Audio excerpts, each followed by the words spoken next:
Salut tout le monde, aujourd'hui une vidéo un petit peu spéciale, j'ai une grande annonce à vous faire.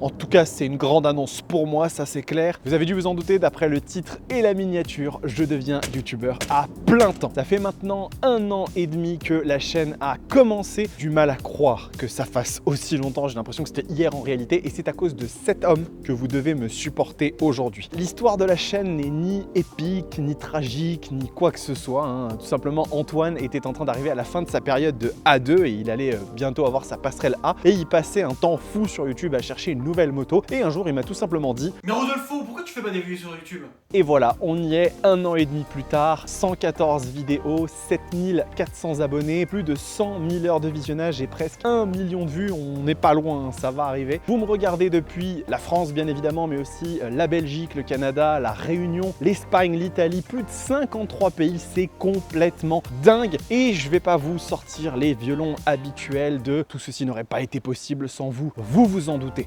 Mon audience sur la chaîne est un poil plus âgée, je pense, que la moyenne sur YouTube. Je vous fais confiance à toutes et à tous pour savoir que sans vous, tout ceci aurait été très difficilement réalisable. Vous avez beau faire le meilleur contenu de la Terre, si personne n'est là pour le regarder, vous n'allez pas pouvoir en vivre. Donc je ne vais pas rentrer dans les détails parce que tout le monde s'en fout, mais j'ai quitté mon ancien emploi. Je travaillais dans une très grosse société américaine de technologie, il y en a 2-3, donc ça réduit un peu le champ des possibles, et j'ai décidé de me lancer à plein temps dans cette aventure de YouTube. Donc qu'est-ce que ça va changer pour vous concrètement? Eh bien, quelques trucs. En ce qui concerne la qualité des vidéos, il va pas y avoir de bons gigantesques, puisque j'ai toujours mis un point d'honneur, même quand j'avais mon ancien emploi, à vous proposer le meilleur contenu possible et à essayer d'améliorer les vidéos petit à petit. À chaque nouvelle sortie, j'essayais de rajouter un petit effet en plus, un petit niveau de qualité supplémentaire. Mais par contre, moi, ce que ça m'a apporté, c'est une tranquillité d'esprit, parce que croyez-moi, faire 2 métiers plein temps en même temps, il y en a qui le font et je les admire, mais je commençais vraiment à saturer. D'autant plus que quand vous voulez faire un truc comme youtubeur, ça demande vraiment de s'y mettre à 100% à fond si vous voulez que ça décolle et que ça fonctionne bien. Donc ça va me permettre d'avoir plus de temps pour moi et pour me concentrer sur des formations de montage vidéo, de montage audio, pour améliorer plus vite la qualité des contenus. Là par contre où il va y avoir un vrai changement, et ça vous allez vous en rendre compte très vite, c'est sur la fréquence des vidéos. Comme vous le savez, à présent sur Roadsters TV, il y a une vidéo qui sort toutes les semaines, format long avec un essai, une vulgarisation, quoi que ce soit, et 2-3 shorts en règle générale. Et vous le savez peut-être aussi, ou peut-être pas, j'ai 2 chaînes actuellement, une chaîne française et une chaîne anglaise. La chaîne anglaise, je l'avais lancée dans l'optique de développer l'audience de la chaîne, parce que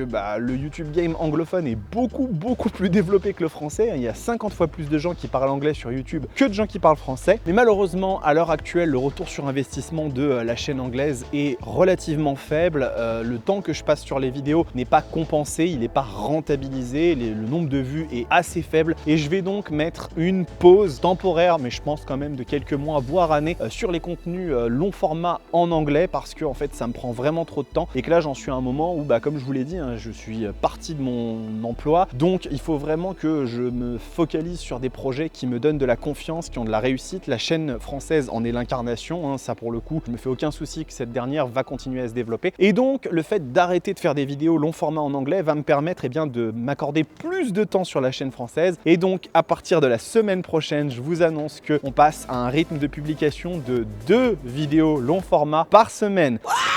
Donc pour toutes celles et ceux qui avaient un peu la frustration de se dire les essais statiques et dynamiques sont trop séparés, il y a trop de temps qui les éloigne, eh bien rassurez-vous, dès la semaine prochaine, vous allez avoir quelque chose de beaucoup plus rapproché, avec, sur les semaines où je fais des essais, le lundi un format statique et le jeudi un format dynamique. Et je pense que je vais faire des essais une semaine sur 2. La semaine d'après, sur le lundi, une vidéo longue, ça pourrait être de la vulgarisation, l'histoire d'une marque, etc. Et le jeudi, très probablement, une vidéo en raw sound. Si vous savez pas ce que c'est, ce sont des vidéos dans lesquelles les gens se filment en train de rouler sur leur moto sans aucun son, juste pour apprécier les paysages et le bruit du moteur de la machine. C'est une vidéo qui est relativement simple à faire, ça ne me prend pas trop de temps, et donc ça va nous permettre de passer à un rythme de publication de 2 vidéos par semaine. Concernant les vidéos d'essai, je sais que certains d'entre vous ont déjà manifesté aussi le fait qu'ils préféraient quand le format était uni. Je vous le dis tout de suite, je ne pense pas que je vais revenir à ce format-là pour 2 raisons. La première raison, c'est que en fait, ça prend trop de temps. En termes de durée de vidéo, vidéo, je pense que pour parler du statique et pour parler du dynamique, il faut au minimum 15 minutes sur chaque partie. Et donc ça, rassemblé, ça fait une vidéo d'une demi-heure. Au niveau du grand public, ça ne passera pas. Vous êtes beaucoup sur la chaîne à être très passionné de moto et à accepter sans aucun problème de regarder des vidéos aussi longues. Mais malheureusement, une chaîne YouTube, pour la faire se développer, il faut aussi aller toucher du grand public. Et pour ça, il faut des vidéos qui soient un petit peu plus digestes, un petit peu plus courtes. Je sais ce que vous allez me dire, la vidéo qui a eu le plus de succès sur la chaîne, celle de la Honda Goldwing, dure 32 minutes. Mais ne vous trompez pas, c'est aussi parce que c'est la Goldwing, une moto incroyablement populaire. Et je suis certain que si l'essai avait duré un peu moins longtemps, la vidéo aurait eu encore beaucoup plus de succès. Donc voilà, c'est un compromis que je vous propose. Vous attendrez 2-3 jours avant d'avoir la partie dynamique. Et moi, ça me permettra d'avoir 2 vidéos au lieu d'une seule, potentiellement faire un peu plus de vues, aller chercher un petit peu plus d'audience, faire grandir la chaîne plus vite. Et tout ça, ça contribue à développer la Roadsters TV. Tant qu'on y est, on va parler aussi d'argent. Je suis désolé, je voulais tourner en extérieur parce que dans le garage, c'est pas toujours super marrant et je voulais prendre les motos. Mais comme vous le savez, en ce moment, il y a la pénurie d'essence. La vidéo est tournée en plein milieu de cette pénurie et j'ai pas du tout réussi à remplir le plein de la Hayabusa. Donc je vous le fais vraiment en statique. On va parler d'argent parce que c'est le nerf de la guerre. Il faut aussi pas se leurrer et moi je veux pas vous raconter des histoires. Comment va évoluer un petit peu la monétisation sur la chaîne maintenant que du coup je n'ai plus de travail. Donc j'ai réussi à m'arranger pour pouvoir toucher le chômage parce que pour le moment la chaîne me rapporte des sous déjà et ça j'en suis super content, mais certainement pas assez pour compenser mon ancien salaire. Donc pendant un temps je vais avoir le chômage et je suis en train de réfléchir à des choses pour la monétisation, la rémunération de la chaîne.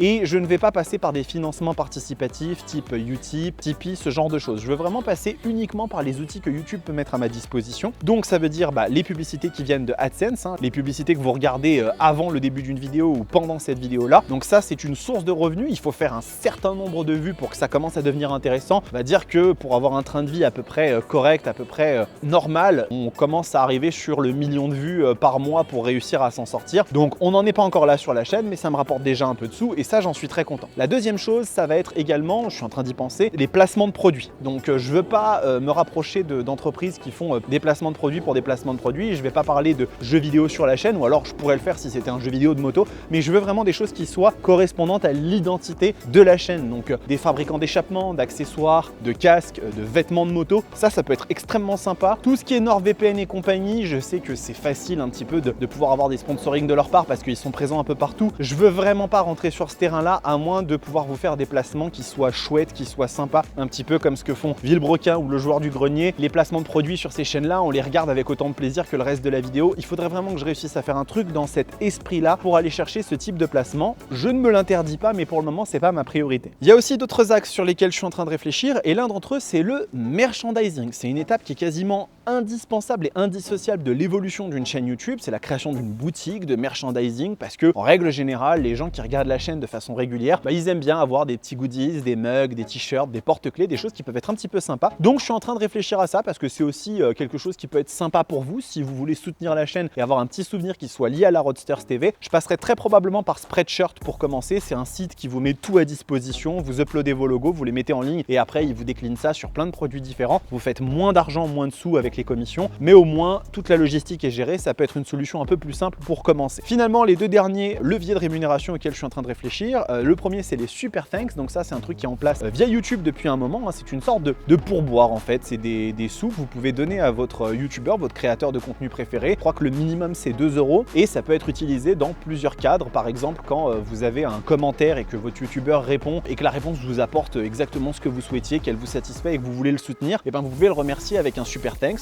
super merci. Certains d'entre vous l'ont déjà fait, donc merci beaucoup. Bien évidemment, ça ne veut pas dire que si vous ne me donnez pas un super thanks sur un commentaire, je ne vais pas vous répondre. Vous avez vu d'ailleurs que je suis assez actif à ce niveau-là, mais si vous le faites, c'est une façon comme une autre de me soutenir et je vous en serai très reconnaissant. Finalement, la dernière, on va dire, opportunité de rémunération, c'est les programmes de fidélité, les espaces membres sur YouTube. Donc ça, c'est aussi encadré par la plateforme. L'idée, c'est que vous payez un abonnement de 2, 3, 5, 10, 15, 20 €, ça dépend, il y a plein de tiers qui sont possibles, et vous avez une sorte de gratification en échange. Typiquement, ça peut être une priorité sur les réponses aux commentaires, ça peut être des vidéos en avant-première ou même des vidéos exclusives exclusive dédiée uniquement à ces membres-là. Je suis en train de réfléchir à quelque chose qui pourrait fonctionner. J'avais déjà essayé ça il y a quelques mois sur la chaîne et en fait je me suis rendu compte que j'avais pas le temps de le faire. Maintenant que je suis à fond sur YouTube, il se pourrait que cette solution devienne un petit peu plus viable. Je veux vraiment faire quelque chose qui vous en donne pour votre argent entre guillemets. Donc ce serait très probablement plutôt des contenus exclusifs parce que l'avant-première j'aime pas trop ça, mais peut-être plutôt des contenus exclusifs, ça peut être chouette. Donc à voir dans l'avenir comment ça se goupille. Voilà, donc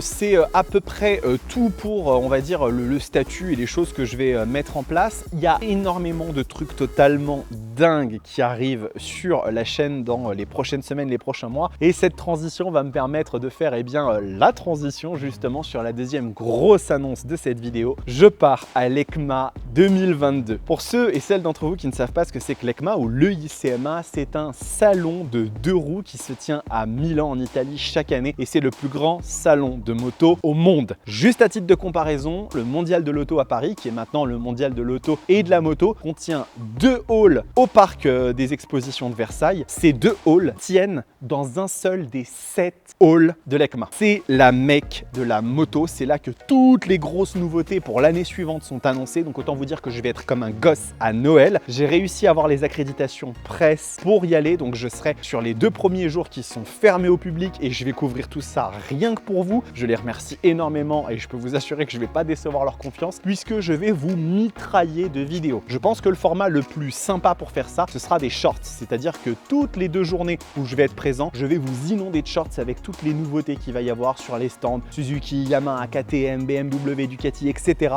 Et peut-être qu'en revenant, je ferai une vidéo long format. C'est pas sûr du tout parce que si vraiment je documente tout le salon, je vois pas l'intérêt de refaire un truc assemblé. Bon, je sais que c'est pas les mêmes audiences qui regardent, donc je me réserve le droit de le faire, mais ça voudrait dire filmer en vertical, en horizontal pour pouvoir tout assembler. C'est pas sûr du tout que je le fasse de cette façon-là. Et finalement, ce que je vais faire, parce que ça, j'attendais depuis un bon moment pouvoir le mettre en place et je trouvais pas vraiment l'angle d'attaque, c'est un live stream au retour de l'EICMA. Donc c'est quoi un live stream? Et ben c'est une vidéo en direct, à l'opposé des vidéos que vous pouvez voir sur YouTube qui sont enregistrées, montées, etc. Un live stream, c'est une vidéo dans laquelle je vais être en direct en train de parler de quelque chose et vous, dans le chat, il y a un chat dédié, vous pouvez interagir avec moi, me poser des questions, on peut discuter. Donc l'idée, c'est bien évidemment de débriefer le salon, de revenir, vous partager mes impressions, qu'est-ce qui m'a fait totalement kiffer, vibrer. D'ailleurs, bon, normalement, il y aura déjà un short qui sera sorti au moment où je vais publier la vidéo, mais peut-être pas. Il y a la nouvelle BMW M1000R qui vient d'être annoncée, plus puissant roadster de l'histoire, 210 chevaux, je suis comme un gosse, ça va être un truc de fou et on va très probablement voir cette moto aussi à l'EICMA. Donc croyez-moi, ça va être un truc de fou malade. Voilà, écoutez, je vous ai partagé ce que j'avais à vous dire. C'est un petit peu d'émotion forcément parce que en arriver là au bout d'un an et demi, c'est